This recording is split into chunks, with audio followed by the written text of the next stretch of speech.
So Charlie, what's an example of a challenging listing that you had to sell?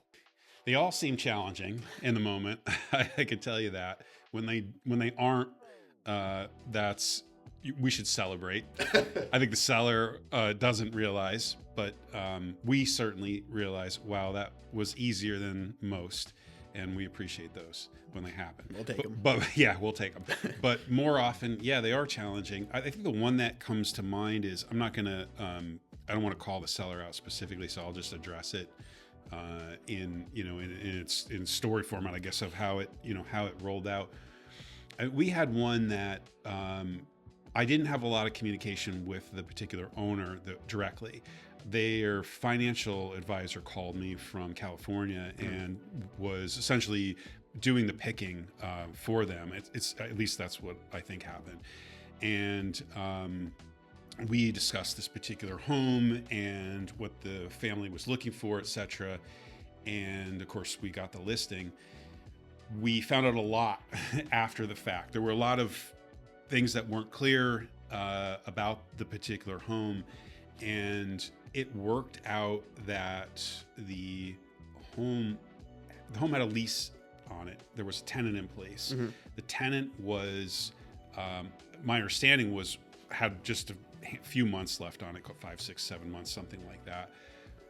That's challenging because most of the time people don't want to buy a home with a tenant in unless it's an investor, mm-hmm. and it really wasn't an investment home. It was a single family home. It could have been an investment, but the math probably wasn't that good for most investors. Buyers most likely wanting to move in and live in. It was definitely a buyer's home. I mean, the most likely buyer in that particular home is someone who's going to buy it to live in it. Yeah.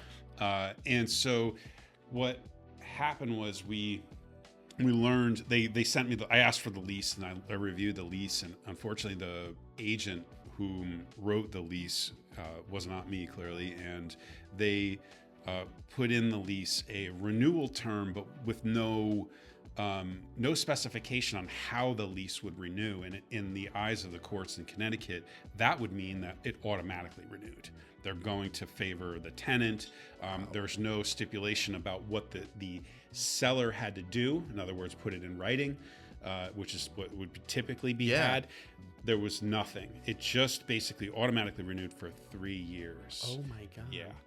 So it just renews at whatever amount of time the original lease was. If the tenant wanted it, it was just going to renew, and there was nothing the seller could do. I mean, they could go to court, but they weren't going to win. Yeah, because it was clearly labeled. So tenant leading. Exactly.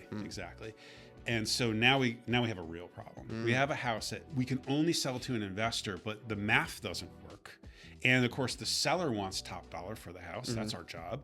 And if you want top dollar for a house, that's contrary to what an investor's looking for, because they're looking for a return on investment, which usually means a lower price. Yeah. So whatever we thought we could get for that particular home from a typical buyer who was going to live in it, cherish it, love it, and all of that, kind of went out the window. Oh my God. And we really needed to be investor pricing.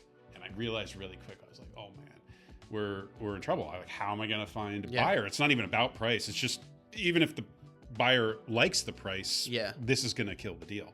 The 3-year lease is going to kill it. You didn't realize this until you saw the lease that the tenant had signed. Right, after the fact. You're taking the seller for their word. They understand the lease. Yeah. And that the way they told me about the lease is what they believed to be the case. It wasn't until I reviewed the lease that I could see this renewal is open-ended.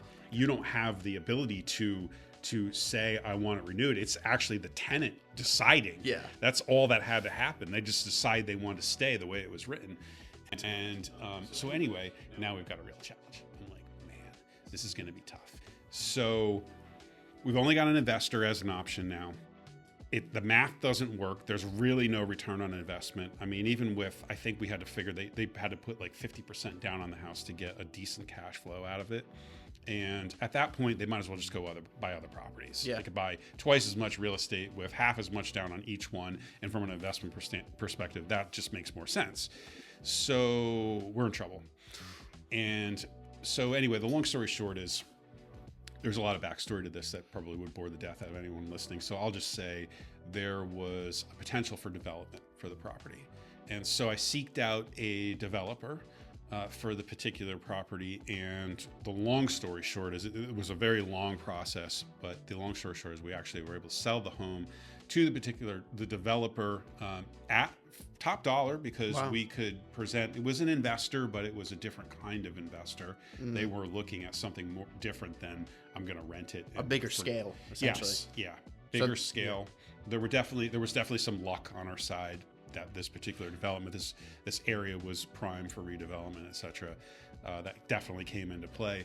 But I would say we sold that home at what looks to be about 10% above market value. Wow. And because we set it up, so rather than maybe getting market value, we were able to get pretty good money for that particular home through finding that developer. Finding the developer. Interesting. Yeah. Whereas if you had to go through a more traditional investor, it would have been a tough sell. It wouldn't have happened. Yeah. It'd have to be one really unique investor who was really not looking for return on investment. Yeah. Why? Yeah. Why are you an investor? Yeah. It's in the name. What do you? Yeah. And what do you want the aggravation for? Yeah. You know what I mean? You're not getting 100%. return on your investment, but you're still dealing with tenants and all. Yeah. What's the point? What's the point?